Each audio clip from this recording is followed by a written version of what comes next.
Yo, what is good, AFC East Roundtable? Welcome to another episode where we're going to get into the AFC East all around the division. We're going to talk about the Jets. We're talking about the Bills, Patriots, Dolphins, what's going on in preseason. We got a special guest, Ryan from Jets Talk 24/7. Anybody that is a Jets fan know who this man is. He actually filled in for me 2 weeks ago when I was not able to. I was away in California, so I appreciate Ryan for being on the show. So we're going to start off going around the table. Ryan, you want to introduce yourself to, some people in the AFC East Roundtable that maybe don't know who you are? Yeah, of course. Thank you guys for having me on again. It's been a lot of fun. I like hanging out with you guys. So like Richie said, I'm Ryan from Jets Talk 24/7. I'll do, porn videos on the side. No, sorry. I do Jet videos on the side. TD, I think I'm wrong. First 45 seconds. I love it. Sorry. Oh, geez. I got to throw that in there. No, I do, Jet stuff and reactions to NFL things around the league. So if you want to check me out, there you go. Dan, how about you? How you doing tonight? Oh, man, living the dream, man. There's definitely been a lot of things going around in Bills camp. We'll certainly get to that a bit later. But overall, I just keep reminding myself that Josh Allen is one of the top 10 best players in the league, by the way. We'll find out what number he's at by Sunday. And that kills TD. I know it already. It kills him. It kills him. But we'll see what's going on. I'm doing well. Master, how you doing tonight, my man? Oh, what's going on, man? Y'all know who this is. Most hated Patriots fan. I actually, in the works of actually putting a patent and a copyright on the name Tua turned the ball over. So I'm excited about that. That's good. And I will be dropping a music video too on the Dolphins week 1. You're dropping a music video. Yo, oh yeah. Let me get a feature, bro. A what? A feature? You want a feature? He wants to spit some bars. Send me the beat, bro. Send me the beat. Yeah, I got a couple of people, working on this music video. It says it's a Dolphins diss. You know what I mean? Cool. Listen, I'm always down to hop on a Dolphins diss. So I'll get a ghostwriter if I need to. TD, how you doing today, bro? See, bro, we just started the stream and everybody's hating on the Dolphins. You know why? Because they fear us. They know we are about to own the division. And this is to be expected, ladies and gentlemen. I got my own track that'll be dropping opening week for all the haters, and that includes every single one of you guys, except Ryan. We ain't got no beef yet, but I'm sure we'll get there. Just wait till we're done with this. Yes, let's do it. All right, well, we're going to get right into it. Shout out to everybody in the chat. Hopefully you guys are having a great night. Make sure you smash that thumbs up button if you're enjoying the AFC East content. We love to do this every single week. We're going to do this all the way through the season. And, guys, if you're not subscribed to everybody on the panel right now, make sure you do so. That is down below in the description because, as you guys know, we work on a rotation. It's not on my channel every week. We rotate on Dan, TD, Master at work. So we might be live on TD's channel one night. You will not know if you're not subscribed. So make sure you subscribe to everybody and smash that thumbs up button. So first, we're going to talk about preseason. We're going to go around the table and talk about what our teams have done so far in 2 games of the preseason and give your overall takeaways from it. So I'm going to go last, and we're going to start off with Ryan. Yeah, I'm cautiously optimistic. I'm trying not to get too crazy, but I have liked everything that I've seen from Zach Wilson so far. He has been decisive with the ball. He has command at the line of scrimmage. His first pass to Corey Davis this past week was something beautiful that Jet fans haven't been able to see. And one of the things that he did, he goes up to the line. He sees the blitzing linebacker on the right-hand side, pre-snap, moves the tight end from left to right, sets up his protection, 1-2 step back. As soon as Corey Davis puts his foot in the ground, ball's out. Like, just absolutely beautiful compared to everything we've seen dating all the way back to Sanchez. Never had those pre-snap calls. So it's kind of nice to see that. I'm looking forward to seeing Elijah Moore on the field, looking forward to seeing Elijah Vera-Tucker on the field. I'm a little devastated by the Carl Lawson and Vinny Curry losses this week. So I guess nice thing is we weren't really thinking playoffs anyway. So high-scoring games just mean we get to see more of Zach Wilson and the offense. So glass half full. I like it, Ryan. Guys, before we get into Dan, I think we should talk about that real quick. Everybody on this roundtable, I was talking about Carl Lawson like he was about to have a breakout season, which he was on track to do. And everybody on this roundtable heard me hyping this guy up because he was the best player in training camp. And it's the first time you guys get to see me after Carl Lawson ruptures his Achilles. Absolutely devastating. We also find out our veteran edge rusher, Vinny Curry, is out for the season as well. So, and our linebacker, who we brought in free agency, is out for 6 weeks. So 3 of our big free agent signings on the defensive side of the ball are out. 2 of them are out for the year. 1 of them is out for 6 weeks. Not looking too good on that front, but that does open up the door for the younger guys that we did bring in the draft. So that's going to be, tough for Robert Saleh to manage, but it's definitely just, more adversity the Jets have to go through. Dan, so how does the Bills looking through 2 weeks of the preseason so far, man? Dude, honestly, I mean, very happy with the performance so far, especially it was put on complete display this past Saturday when we ended up playing the Bears. I mean, number one, my biggest takeaway from that is we have a hell of an insurance policy in Mitch Trubisky. If, as far as Josh Allen were to go down, I definitely trust this guy to be a quarterback that's at least competent enough to win us a couple of games if Josh Allen were to have to sit out for a couple due to some nagging injury or something along those lines. Really, really excited about our run game and really, really excited about our pass rush. Rousseau has been an absolute animal in both games, really, really doing his thing. So very encouraging. I'm definitely very, very optimistic going into the season. I don't like how banged up we are currently. I mean, we have a lot of injuries, and that's not even including those 5 that are out because of the COVID situation. So I'm just hoping that, we can, I'd say, take it super easy right against the Packers this coming Saturday and just prep up for week 1. Interesting. Master, how about you, man? We got Mac Jones looking good so far in preseason. He got some first team reps this week in practice due to, the Cam Newton situation. So what are your thoughts of the Patriots? Listen, well, let's talk about the preseason game last week. Look, man, Mac Jones looked great. He did.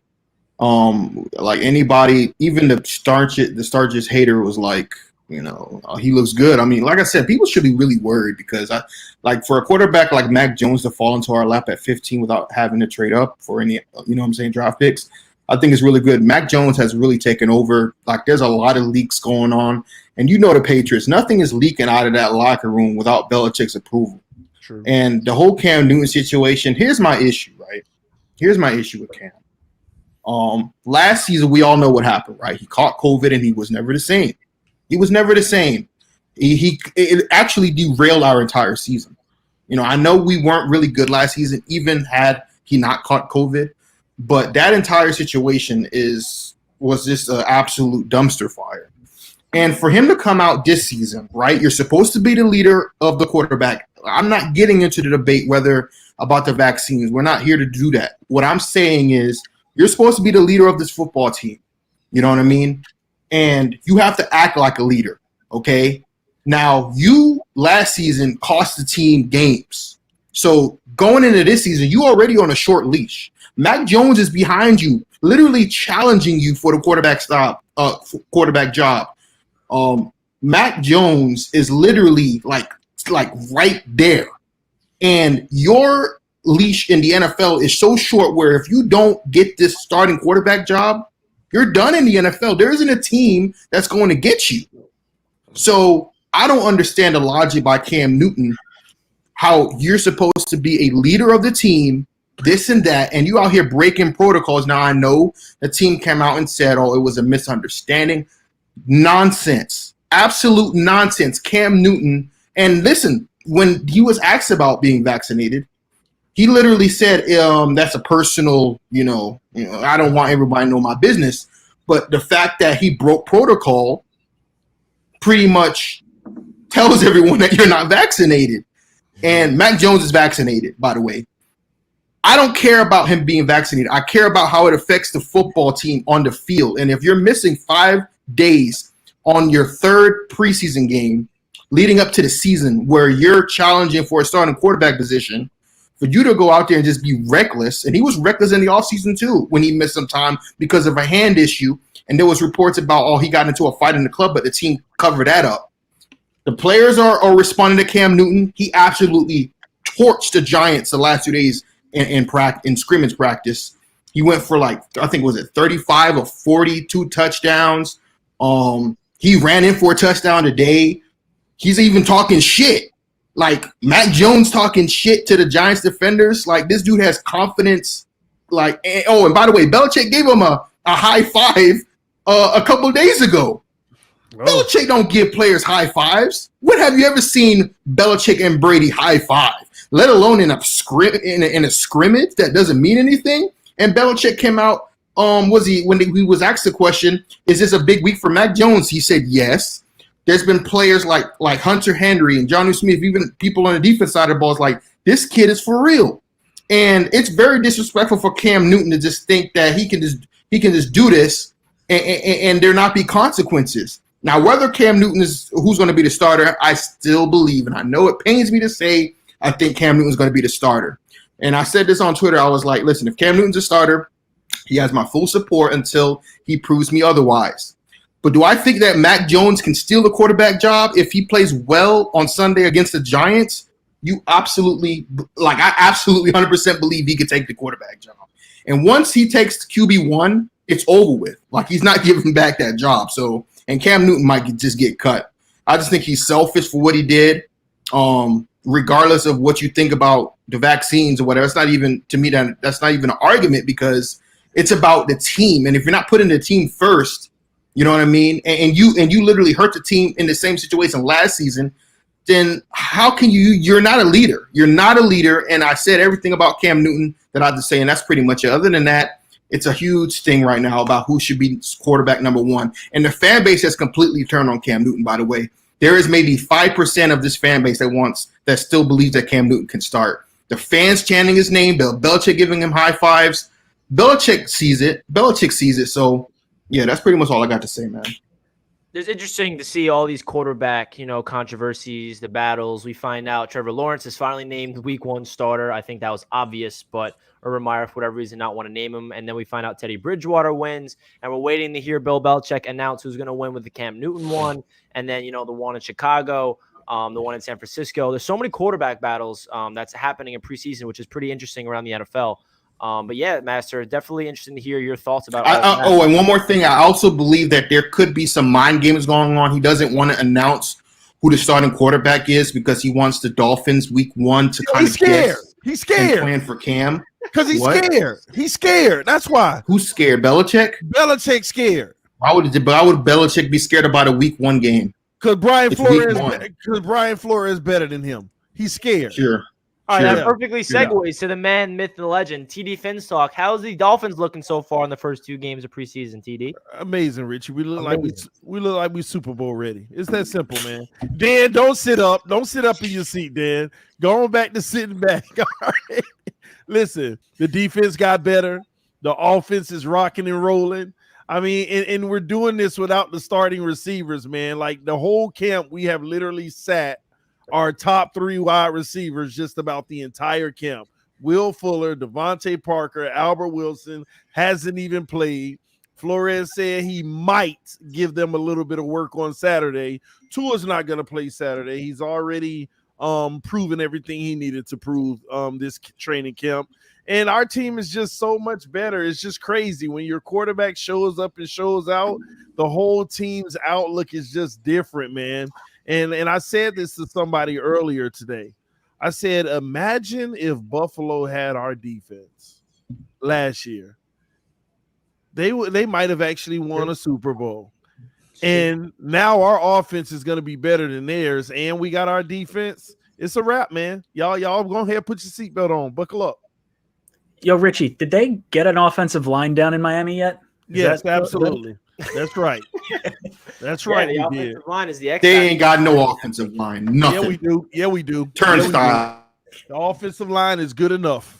All right, we'll see about that. So my thoughts of the Jets' first 2 weeks of preseason has been nothing else. The only negative part for the Jets has been injuries. And you know what? I'll take that as a negative rather than the team looking like crap on the field. This offense looks completely, it's a breath of fresh air as a Jets fan watching this offense go to work. It's competent. It feels like they actually have a good grasp of it because remember, we have a rookie play caller and Mike LaFleur. We have a rookie quarterback. So there's going to be growing pains. But for the Jets offense to go out there and not have 1 3 and out, and yes, I know it's preseason and we're not going up against first-team starters. I'm not saying, you have to put that into consideration, but we're still going up against NFL, live, going up against different teams. And I feel like it's impressive to me as a Jets fan to watch a rookie quarterback have this much poise and command of an offense and, converting on 3rd and long feels like every single time, making that crazy highlight throw, rolling to his right, 35 yards down the field on the run,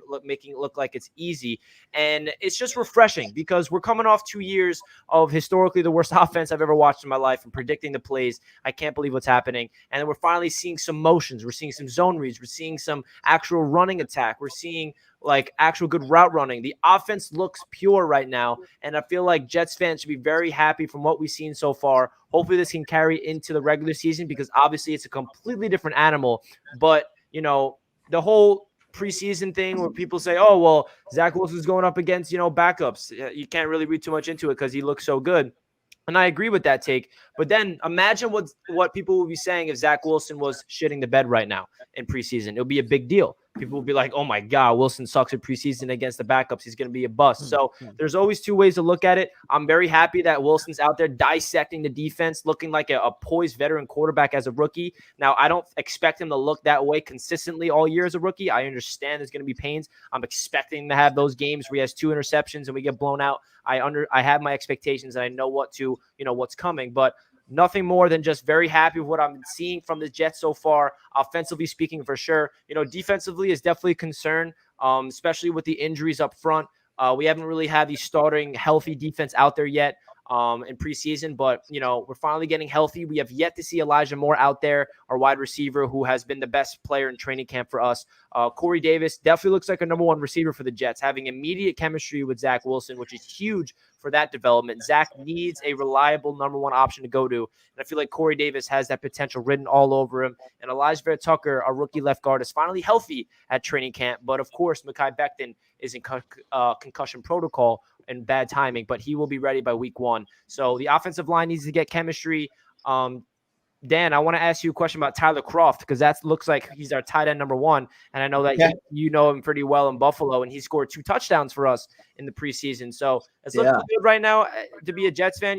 Jets fans know what to expect this year. We're not, going all in. We don't expect it to, blow up the league. We're not expecting Zach Wilson to be the next Justin Herbert. All we want is to see Zach Wilson to go out there and prove to be a quarterback that is meant to be in the NFL and has a really bright future. So the next segment I want to talk about, I want everybody to go over, the quarterbacks throughout the division and what their impressions are so far in preseason. We have yet to see Josh Allen, so I guess we can just talk about Josh Allen briefly, but I just want to hear your guys' thoughts of Zach Wilson, Mac Jones, and we did see Tua, and you can give your thoughts of Josh Allen as well. So Ryan, we'll start off with you, man.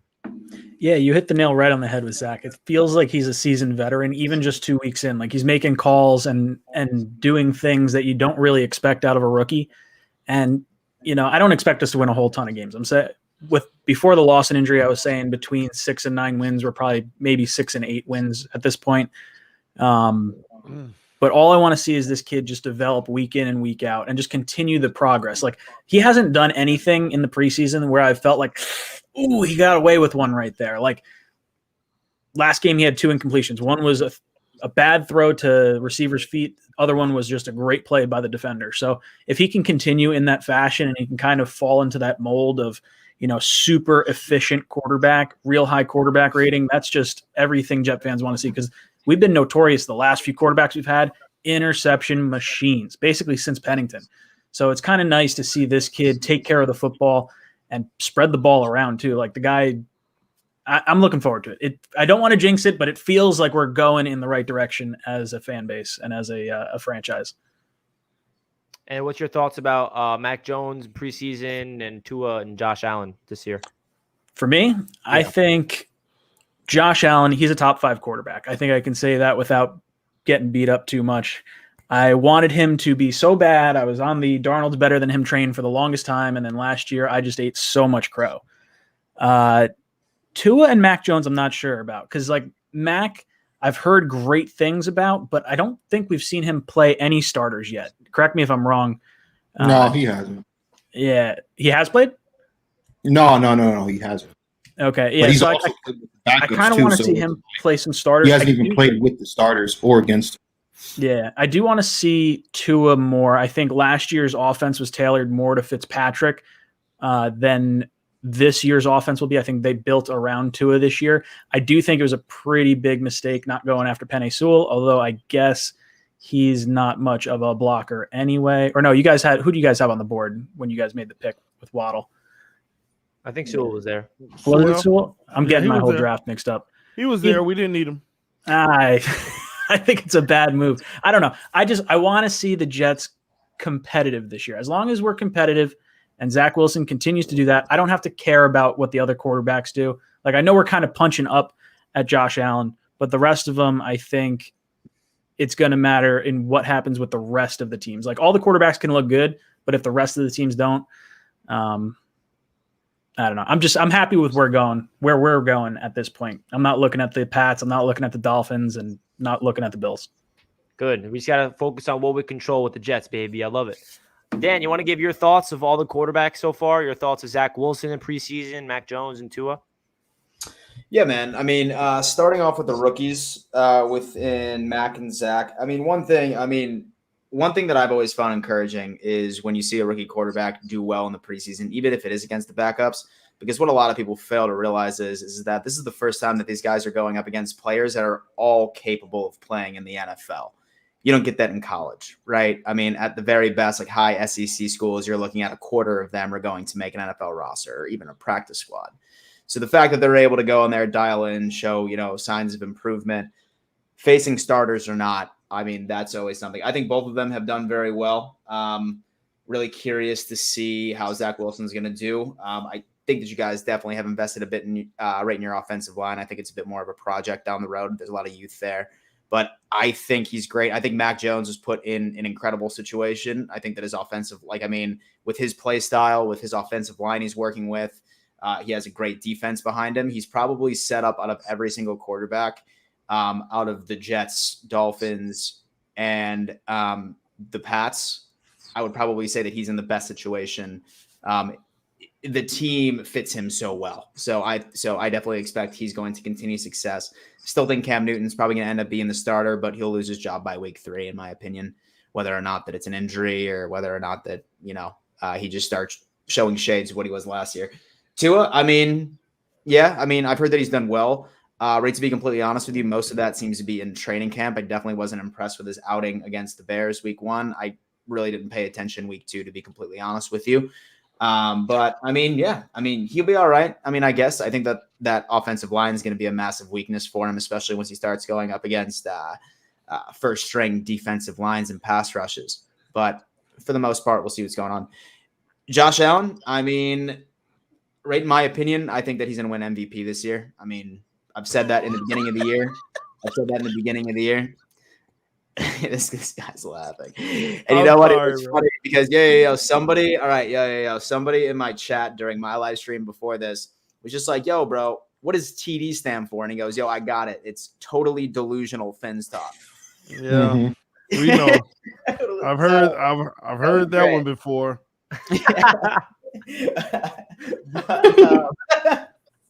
But as far as Josh Allen, man, I'm just excited to see him play on Saturday against the Packers. I would love to see 2 series and then just sit him. I don't want to risk any type of injury for this guy. So just give me 2 series, make sure that I'm a happy camper, and move on to week 1. Injuries suck, man. Every time I'm watching the Jets in the preseason, that's the only thing on my mind. Someone goes to the turf, get up, you're fine. It's just, God, I hate it. Master, what's your thoughts of all the quarterbacks so far in the AFC East throughout the first 2 weeks of preseason? Well, obviously, I'll start with Mac. Like I said, he looks like he fits the system. He's literally like the perfect fit for our team. Like I said, he doesn't turn the ball over. He has pocket presence, pocket awareness. Obviously, people always say, oh, he doesn't have a big arm, but every ball he's thrown so far, the ball's got there, whether he's putting a lot of effort into it or not.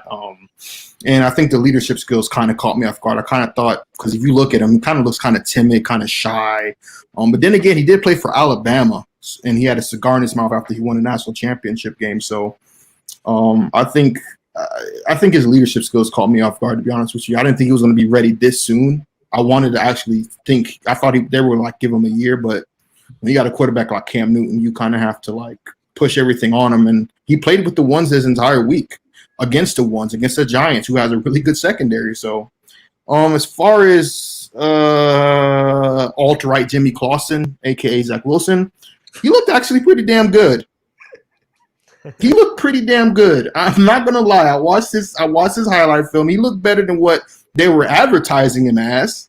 I think I'm starting to just believe that the Jets media just feed off of negativity, and that's just what gets them clicks. I wouldn't trust anything coming out of the Jets media, honestly. I mean, they don't even do that to the Giants the way they try to kill this kid in camp, and he kind of looks like a hybrid of like Russell Wilson or Drew Brees. He looks, and he's really shifty too, and he's kind of like fast too. Like he can get on the outside and throw the ball. I'm actually surprised, but I do want to see him play because he's going to start. So, like I said, this opinion could honestly change. So, other than that, man, yeah, that's pretty much it. And your boy Tua, can't forget about him. You don't want to give your. I don't got nothing to say about Tua. So you're talking starting quarterbacks here. Yeah, did you get pulled a few times last year? Yeah, I mean they got to do that. TD defends it. TD, what's your thoughts of the AFC East quarterback so far in preseason? All right, so first of all, Zach Wilson, and I see Ryan came to play tonight. Okay, so Zach Wilson, it's only a matter of time before he starts seeing ghosts. Let's make sure we get that straight now. All right, here we go. All right, here we go. Adam Gase still reeks through the hallways, so it really doesn't matter. Okay, TD. But to be honest, I'm impressed with Zach Wilson. I am impressed with Zach Wilson. I like what I see early on to be a rookie coming in and giving you that much of a flash early on is nothing but a positive sign. The only scarier part of a guy giving you a flash like this early on is hoping you don't see any regression, So that's just one thing that you just hope that he maintains this and he builds from there. So I just got to say big ups, man. I like the poise. I like what I see in preseason, another week down. And, last week I was a little skeptical about what I saw the first week, but I love what I'm seeing out of Zach. Mac Jones, another guy that I think they need to stop playing around. Go ahead and start this man and start your future. At the end of the day, he hasn't I just don't think that he can't do anything that Cam can do at this point in his career. So I would say I like where the Patriots are with Mac Jones. I think that's going to come with a lot of growing pains, though, because starting him is going to lose you some games just for the simple fact that he has to work through some of the different looks that he's going to see versus starting defenses. So that's where they're going to be. That's why Master's right. They're going to end up they're going to start Cam Newton. And if they don't, it doesn't do anything but work in everyone else's favor. But that's where they are. It's just one of those things. The Patriots aren't going to be a Super Bowl caliber team until he arrives. But hey, a great start for him though. This is what you want your rookie quarterback to come in looking like. As far as the Bills starter, Mitchell Trubisky, I just think, he can take them as far as he can take them. They got a good backup in Josh Allen, and it's that simple, man. But no, Josh Allen is Josh Allen. At the end of the day, he gonna win you. He gonna win you all them regular season games just to go to the playoffs, and it's gonna be the one game that matters the most for them, and it ain't gonna be the Super Bowl. And he gonna stink up the joint and send them home. Watch, they gotta live in delusion for the next 10 years with Josh Allen. He gonna win them on average 12 games every season just to get in the playoffs and leave a big old stinker. And they will always try to blame everything else except the fact that it's him. The man is trash against the he is trash against the combination of man-to-man bump and run and pressure at the same time. Not one or the other. See, all they want to do is argue, Josh Allen's real good against pressure. Josh Allen's real good against man-to-man. But when a team runs a combination of both of them together, he has always been trash. Tennessee did it to him. The freaking Kansas City Chiefs did it to him. Miami was doing it to him until they gave up because our offense couldn't help. The man is trash when you make him take that first read and it ain't there. He don't know what to do. And they're going to deal with that for the next 10 years, and it's going to be even worse because he's going to take all that money out from a salary cap standpoint where they can't put enough around him to mask that weakness. He's trash, Dan. Sanitation at its finest, okay? End of discussion. Tua Tagovailoa, the real MVP of the AFC East. First of all, you got to understand what Tua's weakness was last year to begin with. And I was really critical on Tua last year. I mean, if anybody was critical of Tua Tagovailoa last year, I am the number one person who was critical of him. His issues last year, first of all, was he didn't throw the ball in tight windows. That's why he only had 5 interceptions. He does take care of the ball. Nobody questions that. That's why this whole Tua turned the ball over. First of all, he got a better touchdown interception ratio than any of y'all quarterback could have ever dreamed to have. That's a fact. Go look it up. Anyway, didn't he play like half the season? It doesn't matter. He had on a 16-game rate, he was going to be one of the top in the league. The man had 5 interceptions in the full season, and 3 of them in a game to get you in the playoffs. Thank you, but that's even showing you how much he doesn't turn the ball over. No, that just shows you guys were running the ball and not throwing it. When they forced us to throw it versus Buffalo, he has the turnovers or whatever, but that shows you he does not turn the ball over. That has always been a strength with him. Mechanically, he is sound. He does not turn the ball over. His thing was what hurts him with not turning the ball over. If he sees an NFL open guy, maybe just a 1-foot separation, he didn't want to throw the ball. He didn't want to throw the ball in those tight windows. And that was his issue. Now he's letting it rip. Tight coverage and all. Putting it where it needs to be. He's also gotten back to 100% from that hip injury. And he looks like a great quarterback. And I don't give him anything just to give it to him. I don't rave about Tua just to do it. I am one of his biggest critics last year. But I just got to call it how I see it. This man has come out and taken his flaws. And you see the year 3 jump Josh Allen had? This man is showing me that in year 2. But time will tell. We got to see it in the regular season. But at the end of the day, what I'm trying to help y'all understand, if this man shows y'all that year 3 jump in year 2 with this defense, this division, it's a freaking wrap. It's a wrap. We got the receiving core. We got the team. All this offensive line stuff, our offensive line is just fine. Every team in the NFL doesn't have great units all the way through the roster. But our O-line isn't the best O-line in the NFL, but you know what? They're good enough to get the job done. We're not sitting here saying that they bums and they just he's going to be getting sacked 50 times. He barely got sacked last year when all of those guys on the O-line were rookies. This is their second year. Well, 3 of them, this is their second year, and they've gotten much better. So we'll see. Time will tell. This season is going to be real interesting, and y'all going to get to witness a lot of Tua, starting with the trash Patriots week 1 and Buffalo led by Mitchell Trubisky in week 2. And Jets, y'all don't even matter. Those are automatic W's. Yo, listen, all right, I'm sorry, but I'm not afraid of a quarterback where the best thing that you can say about him is that he doesn't turn the ball over. See how far that gets you, bro. Well, how far? Okay. Rod Taylor. What could your quarterback do? Tyrod Taylor. Hold on. What could your quarterback do, Dan? What did your quarterback do? Finish second in the MVP race. Kick your ass twice last year. That's do it again this year. Hey. Now why don't you tell us? Why don't you tell us the full story? How did he do in the AFC Championship game? Yo, that doesn't He matter. looked no. He looked like Sam. He looked like Sam Darnold. Oh, he looks like Tua. He was on, seeing week ghosts. 15. Yeah, he looks like Tua week 15. Josh Like every Allen. other game she played. Josh Allen was seeing ghosts. He was seeing ghosts versus Kansas Hey, City. why we got to bring Sam into this? I'm just saying. Why you we know? gotta bring Sam into this? Listen, bro. He was seeing it doesn't ghosts. involve you. Listen. Once you get to the Chiefs level, then you can bring that up. But He was seeing go. Well, then why are you bringing it up? You sure wasn't on the Chiefs level. They obliterated y'all, and it was because of your quarterback. yeah, like you, right? Like the Dolphins, like the Bills. It and the was, Dolphins week 15. no, don't deflect. Don't deflect, Dan. They they obliterated y'all, and it was because of your quarterback. It was not because of our quarterback. We have no pass rush that game.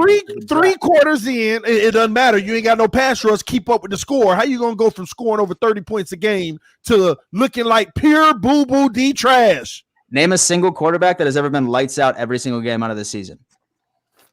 Name one. Nobody. Never. But Never. Okay. Name me the quarterbacks that stink it up every time they get in the playoffs. I could probably compare it to Tua, but Just say Josh Allen. Just say Josh a Allen. playoff game in the last 20 years. Just say Taken across the Josh Allen. bottom of. I mean, listen, dude. Can I point out something? Of course you can. Take the mic, man. That Here we go. Josh Allen, Trash. he's been to an AFC Championship game, right? Mhm. Dan Marino's 1-3 in AFC Championship games. Okay. And Buffalo's 0-4 in the Super Bowl. What's your point? Why are you using the Chiefs as a talking point when you're not the Chiefs? Because it showed how trash Josh Allen is. It exposed. What do you mean? That makes no sense. They were literally Best quarterback we've ever seen. It exposed how trash Josh Allen is. It's just like Lamar Jackson. He trash too. He don't do nothing. But and they all have seen they all have been to the playoffs further than the period. Like you haven't even seen your team win a playoff game.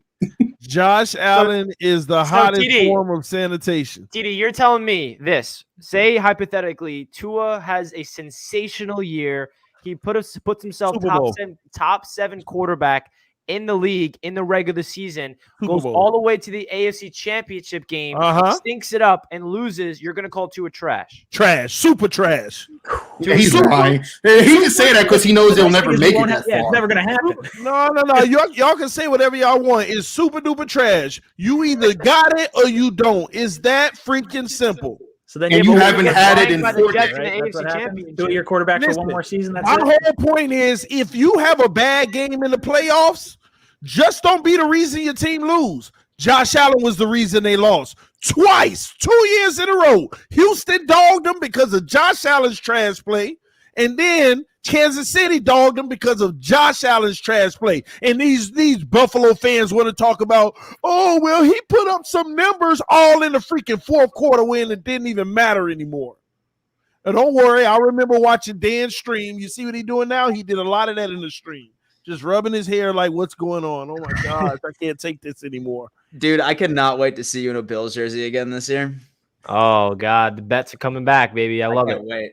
Guys, make sure you smash that like button if you guys are enjoying. We got 80 likes with just under 300 people watching. So let's get over 100 likes if you guys are enjoying the AFC East Roundtable. We try to do this every single week. Every Wednesday/Thursday are the 2 days we try to aim for each week. So again, guys, smash that like button. Let's get this to over 100 likes as we are just over halfway through.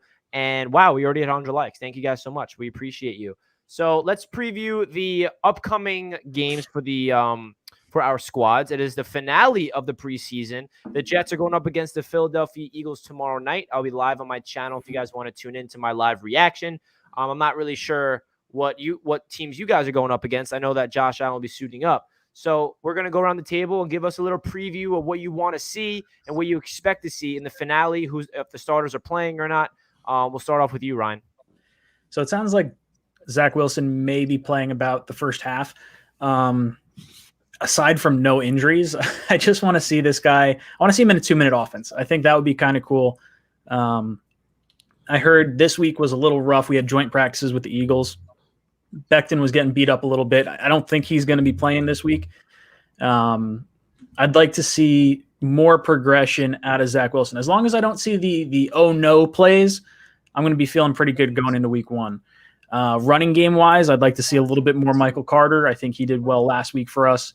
Defensive wise, I just want to see if they can stop the run and put up some kind of fight, because going against the Packers' third string offense, or at least the third string quarterback last week, was not pretty for the Jets defense. So more progression out of Zach Wilson, no injuries.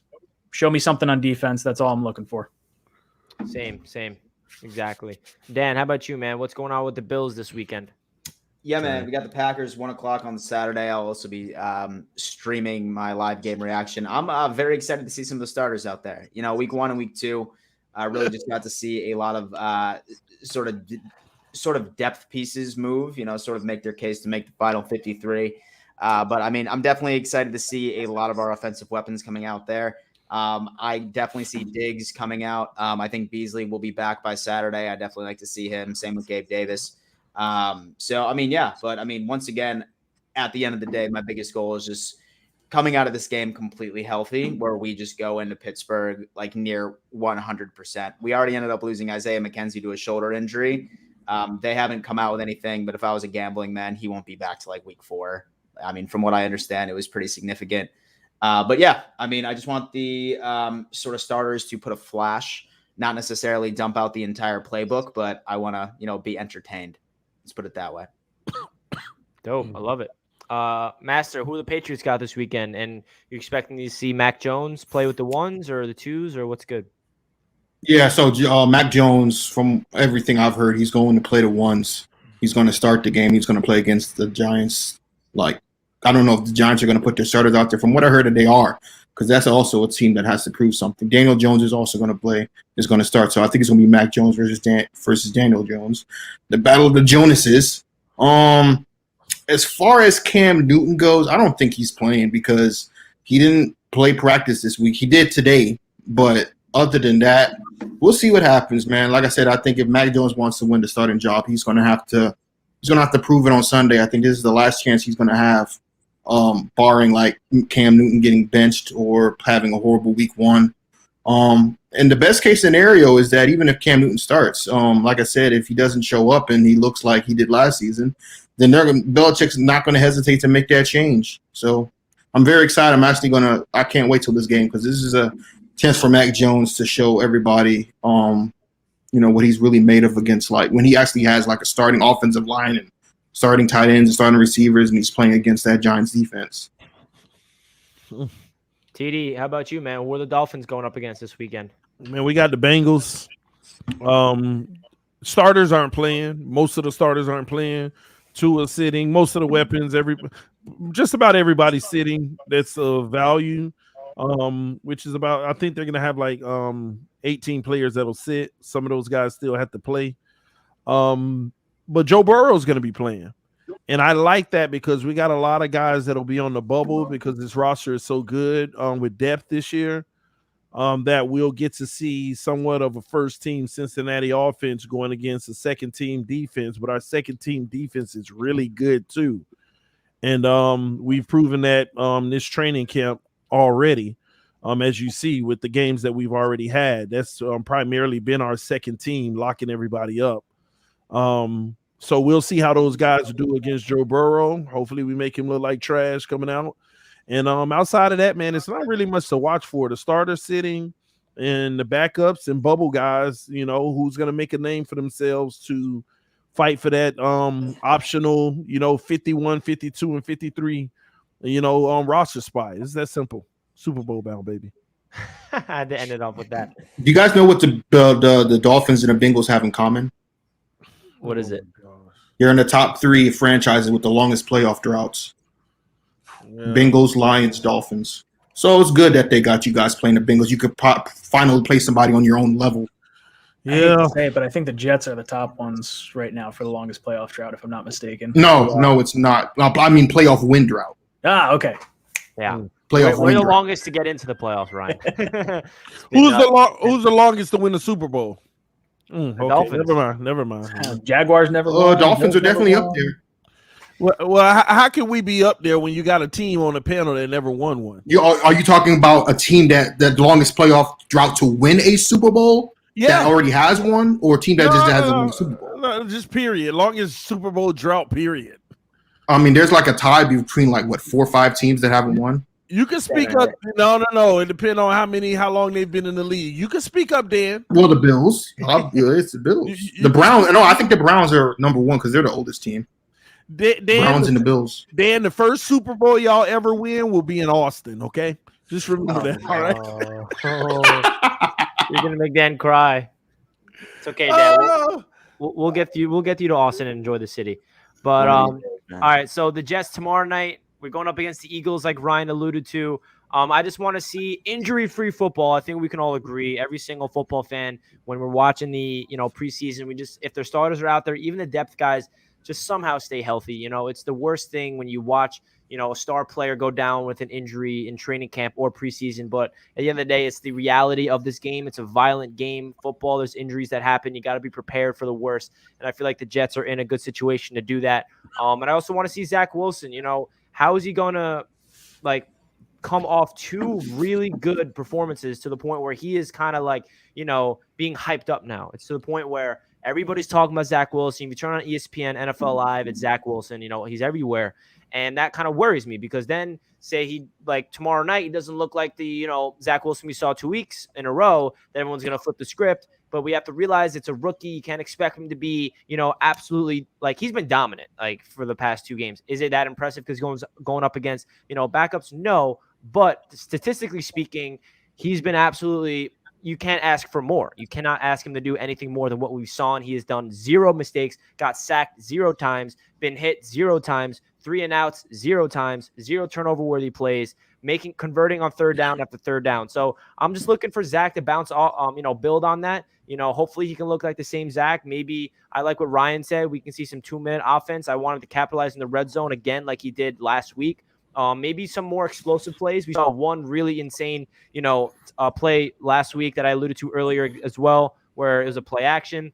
His first read down the seam was covered, so he broke the contained, rolled to his right, and threw it off platform. That's the backyard style football that people fell in love with.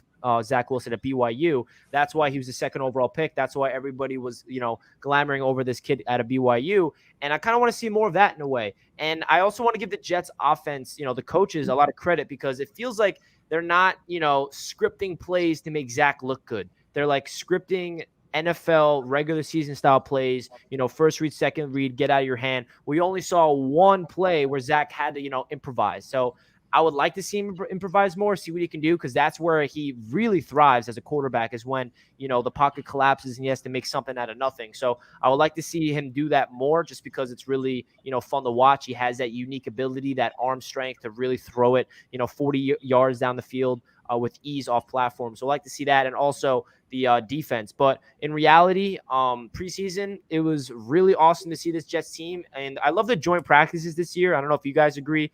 But this is different. The NFL has never really done this, having 2 joint practices back-to-back and going up against live competition. So it's pretty dope. But to end off the roundtable, I want to go over something really quick that just came in my head. I want to hear your guys' thoughts about your team. So give us a player on the offensive side of the ball and the defensive side of the ball that you think is poised to have a very big season that, not people outside of the fandom of your team would not really expect. So it could be anybody. It could be the quarterback. It could be anybody. So starting off with you, Ryan, someone on the Jets that you think on offense and defense that is poised to have a very big season that will shock a lot of people. Defensively, I think it's going to be Quinnen Williams. I think he was poised to have an even better season when we had the pass rushers healthy. I think that'll take a little bit of a hit, but I think the Jets are going to wind up signing him to a really big deal in this offseason.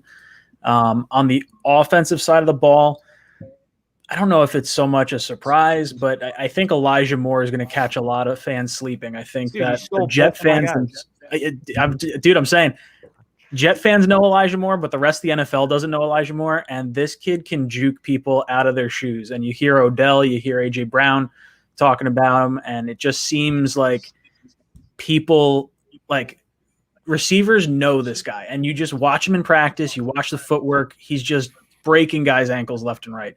So maybe that's kind of where I'd go on the offensive side of the ball for the guys that haven't been paying attention because he hasn't played in a preseason game yet. So if you want to get a good slot receiver later in your fantasy drafts, I would definitely consider pulling the trigger on Elijah Moore.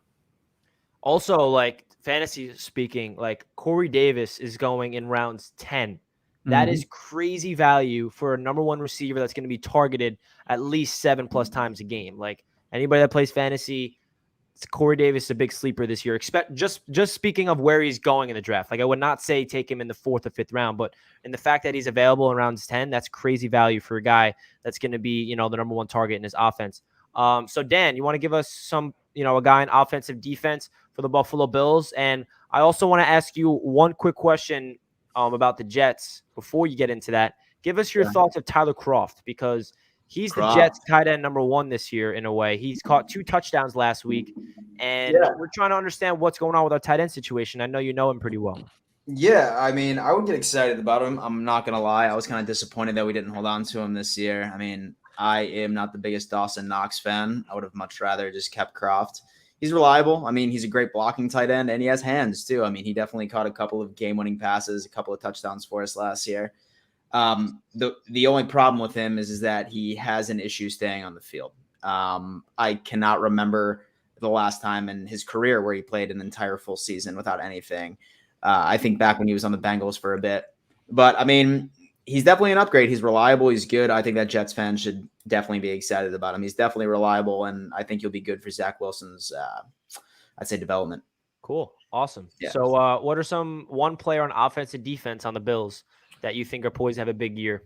Yeah. Defense, I am anticipating AJ Epinesa to absolutely hit his stride as sophomore year. I think last year, a lot of it was him just adjusting to the speed of the NFL, but how he's been performing in these past 2 preseason games, I think that he's destined to come out and actually be like a leader on this defensive line. I definitely anticipate Rousseau to do very well for his rookie year as well. As far as offense, I'm going to have to go Gabe Davis. I mean, last year he was a huge red zone target. He definitely showed his poise on the sidelines for those toe touch grabs. So I'm definitely anticipating that he is going to work his way up the depth chart as far as the receiver room is concerned and really be a reliable option for Josh Allen for years to come. All right, we'll see what they can do this year. Gabriel Davis really shocked me last year. I remember him late in the year was like catching touchdowns, it felt like every other game. Master, some guys on offense and defense that you think that will be, or one guy on offense, one guy in defense that you think will shock a lot of people this year and poised to have big years for the Patriots? Brady. Adrian Phillips, safety. He's a hard-hitting safety. He's going to be a nasty mofo on defense. And Ramondre Stevenson, 4th-round pick, rookie from Oklahoma. And people are already calling him the steal running back of the draft. I mean, this kid is shifty. He can run. You've seen him in preseason. He's going to be nasty. Pair him with Damian Harris. We just traded Sony PS1 to the Rams, even though he did. He was on that Super Bowl team, but, it is what it is. Like I said, we got so many running backs, so much depth back there. Somebody had to get cut, and I already predicted he was going to be the odd man out. So it's going to be Ramondre Stevenson and Adrian Phillips. How about you, TD? One player on offense and defense that you think is poised to have big years that are underrated? On offense, it's going to be Myles Gaskins, our starting running back. I think he's going to have a huge breakout year. I could actually see him getting over 1,000 yards, but on top of that, where he's a good asset for this team, he's going to catch a lot of balls out of the backfield, and his speed and ability to break tackles is just amazing. And he's a really small guy. That's offense. Defense, man, I could name you 8 people on defense that people may not know about that just might just. Well, they are going to go off this year, but I'm going to say 3 of them: Sam McGuivin, Nick Needham, and Andrew Van Ginkel.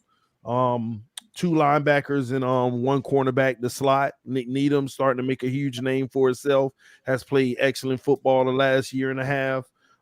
In this camp, he is like just turned a whole nother level of just locking people down, all in preseason and in the games and everything.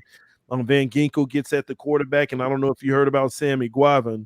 Last week versus the Atlanta Falcons, 4 sacks, a safety, 11 tackles, if I'm not mistaken, in limited time. Just was everywhere. But we always knew he had this talent, but dealing with some injuries that had him slowed down over the last few. Now he's healthy. It's just going to be a mess. This defense is just ridiculous, man. We can go down to the third string, and it's like we got quality, man. So we'll see how it goes. But those three guys. All right.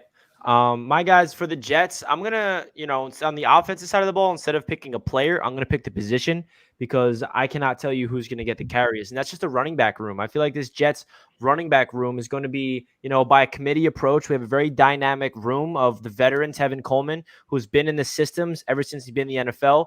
When he was in Atlanta and he was, in his prime behind Devontae Freeman, Kyle Shanahan was the offensive coordinator. Mike LaFleur was in that as the passing game coordinator, I believe. And then he followed, Tevin Coleman went to San Francisco and got coached in that system. So he's the veteran of the bunch. I'm expecting him to have an impact. But the young guys, Ty Johnson and Michael Carter, I think Ty Johnson is going to be a guy that a lot of NFL fans are going to realize is, a very sleeper running back in this league. He has explosive speed. He puts it on display in preseason. If you get him outside in space, he's an explosive, 60-yard touchdown just waiting to happen if he actually gets good blocking around the edge in the second level. And then the rookie Mike Carter running back, the fourth-round pick, who I thought was going to go the second or third-round pick. Then Jets got lucky getting him. He's that, unique style, very small, shifty, very, pass catching, can, make people miss in space with ease. So I just feel like the Jets, they're going to have a run, ground and pound.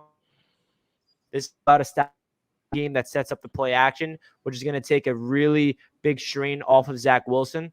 So this running attack for the Jets, I feel like is going to be, very good this year. And I feel like that's going to take a really huge load off of Zach Wilson. And then when it comes to the defense, he might not be underrated. He's definitely a big name, but he hasn't done anything for the Jets yet. And that's CJ Mosley. I feel like CJ Mosley is destined to go back to his old ways, which was, a four-time Pro Bowler for the Baltimore Ravens. I'm not expecting him to be a Pro Bowler for the Jets, but the only reason why CJ Mosley has been, a quote-unquote bust for the Jets in terms of free agent signing is because he's never played a full game. It's not like we signed him and he sucks on the field. It just so happens that we signed him to a big contract.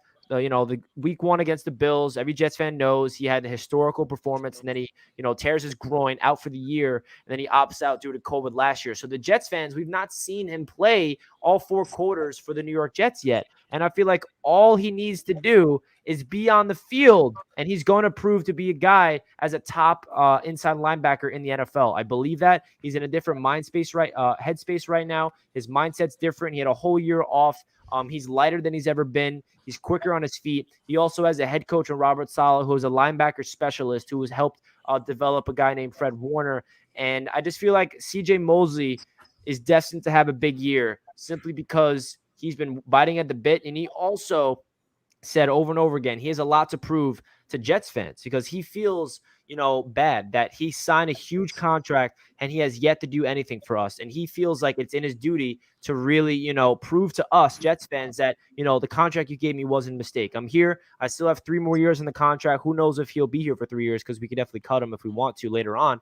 But I'm definitely expecting CJ to have a really good season this year. And I think the only thing holding him back is injuries. But hopefully he will be healthy all season long. So that's going to conclude the AFC East Roundtable, guys. If you guys enjoyed, please make sure you smash that like button. We have 150 likes with 300 people watching. If we can get to 200 likes before the stream is over, push that like button. Absolutely insane. So smash that like button, guys. Hope you guys are enjoying the AFC East Roundtable. I sure do. This is, we're entering season 2 of the AFC East Roundtable. We started this last year around this time. So it's awesome. I'm very thankful to be a part of this, Thankful for Master at Work reaching out to me to get me on this to represent the Jets. So we're going to go around the table one more time, say our final goodbyes, and we'll be back on whose channel next week? My channel. The most irrelevant one. All right, cool. So Ryan, we'll start off with you. Want to give everybody, what you're doing on your channel? Yeah, no, I'm looking forward to talking with you guys again. This is a lot of fun. I appreciate you guys asking me to come on here. If you guys want to follow Jets content, aside from just Richie, and Richie hops on my channel a bunch of times too. I don't know. Looking forward to the season and hopefully a little more happiness out of the last 2 years, wet blanket that the Jet fans had on. So hopefully a little more excitement. I could see a little more smiling out of Richie when I watch this panel in the future. Oh yeah, it was depressing last year, guys. I don't know where I was mentally. Dan, how about you, man? Oh man, so I'm gonna be live streaming my game time reaction on Friday. I'll have like a preview video or expectations, what I want to see coming out tomorrow, and then the following week it's just gonna be all geared up, ready for the season. I've been polishing my skills off in Madden 22, so I think I might mess around and do some Madden videos the following week. Trash. I would love for you to come on. You got Xbox One? I got a PS. Oh, It's a yeah. PS4. Yeah, you better run. How about you, TD? Listen, man, I'll be streaming the game on Sunday. I think it's at 4 p.m. or whatever, Cincinnati Bengals. Outside of that, man, we're about to enter the worst 2 weeks, worst 10 days for the NFL season. It's always right whenever you got to wait on that first week, man. It's the most nerve-wracking time. But we'll get through it. And I'm just excited, man, because I could see the Super Bowl. And I could see us literally holding up the Lombardi. And it's just going to be a beautiful feeling, guys. But I'm going to let y'all in on the feeling, let y'all know how it feels. All right. Master, how about you? Trash. Like I said, man, I can't wait till the season starts. I can't wait till we play Miami that first week. It's going to be a slaughter. And yeah, like I said, NFL Meantime's coming back, and I'm working on my Dolphins music video. Hopefully I can drop that before week 1. So yeah. All right. Well, that's going to conclude the AFC East Roundtable, guys. Once again, I appreciate everybody tuning in every single week. Make sure you hit that thumbs up button if you did not already, and make sure you subscribe to everybody as well. That is down below in the description. Ryan's Jets Talk channel, Dan, TD, Master at Work. That is all down below. We appreciate you guys. All the debates in the chat. We love it. It's the best part. Whenever we're just, I'm not talking. I'm always reading the chats, watching you guys go at each other. Dolphins fans ripping the Jets, or vice versa. And I also want to give a quick shout out to all the Dolphins, Patriots, and Bills fans that always come into my, channels whenever I'm live, showing me support. Even though you hate the New York Jets, you still support me, and it means a lot to me. So, guys, we'll catch you guys next week, and let's go Jets. Josh Allen, trash.